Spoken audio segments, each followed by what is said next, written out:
Hello friends, good morning. আজকে আবার চলে এসেছি একটা ছোট্ট মিনি ব্লগ নিয়ে। আজকে আমরা ব্লগে বানাচ্ছি মুগ পটল। এখানে পটলটাকে আমরা ভেজে তুলে রেখেছি আর মুগ ডালটাকে আমরা খালি কড়াই নেড়ে নিয়েছি। এখানে আমরা কড়াইতে বেশ কিছুটা তেল নিয়ে গোটা গরম মশলা, গোটা সাদা জিরে আর তেজপাতা দিয়ে আলুগুলোকে ভালো করে লাল করে ভেজে তুলে রাখবো। আর এখানে আমরা আগে থেকে আদা টমেটো পেস্ট করে রেখে দিয়েছি।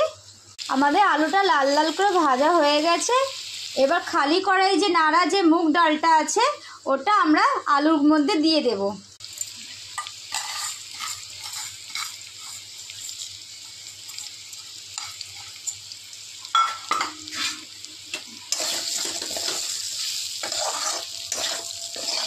আমরা মুগ ডালটাকে আর আলুর সাথে ভালো করে নেড়ে নেব। বেটে রাখা টমেটোর আদার পেস্টটা এটার মধ্যে দিয়ে দেব।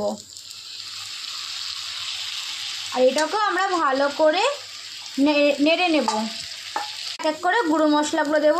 1 চামচ হলুদ গুঁড়ো, 1 চামচ লঙ্কা গুঁড়ো, 1 চামচ জিরে গুঁড়ো আর 1 চামচ কাশ্মীরি মির্চ পাউডার আর 2-3 দানা চিনি দিয়ে দেবো। আর ভালো করে মশলাগুলোকে আলুর সাথে আমরা কষিয়ে নেব যাতে মশলাগুলোর থেকে তেল ছাড়ে আর ভালো করে মাখা মাখা থাকে। আমাদের মশলাগুলো ভালো করে কষিয়ে গেছে। এবার ভেজে রাখা পটলগুলো দিয়ে দেব।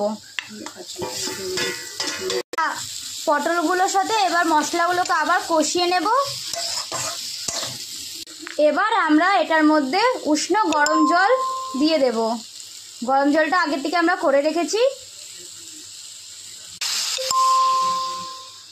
ভালো করে আমরা জল দিয়ে ভালো করে নেড়ে নিয়েছি।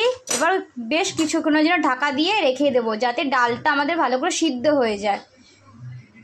আমাদের ডালটা খুব ভালো করে সিদ্ধ হয়ে এসেছে আর পটলটাও ভালো করে সিদ্ধ হয়ে এসেছে। এবার আমরা উপর থেকে ঘি আর গরম মশলা দিয়ে দেব। গরম মশলা দিয়ে দিলাম, এবার ঘি দিয়ে দিলাম উপর দিয়ে। আমাদের মুগ পটল রেডি হয়ে গেছে।